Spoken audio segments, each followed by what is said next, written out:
तर सर्वांना हॅपी मकर संक्रांती. तर मी पूजा वगैरे करून घेतली आणि त्यानंतर मला रेडी व्हायचं होतं दुपारी. तर माझं हे बघा ब्लाऊज फिटिंगच नव्हतं आणि माझं सगळं ऐन टायमावर असतं, तर ब्लाऊज फिट करून घेतलं.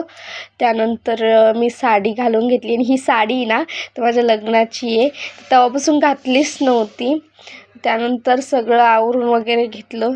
मला काही लावायला तर आवडत नाही, फक्त मी क्रीम वगैरे लावली, लिपस्टिक वगैरे लावून. मग परीनं मला वेणी घालून दिली. त्यानंतर तिनं हे खूप करू लागली माझी.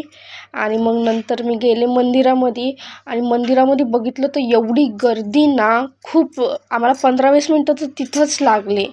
त्यानंतर हळदी कुंकू वगैरे करून घेतलं 4-5 जणीनं. आणि मग घरी आले तर घरी ह्या तिघींचा नागिन डान्स सुरू होता.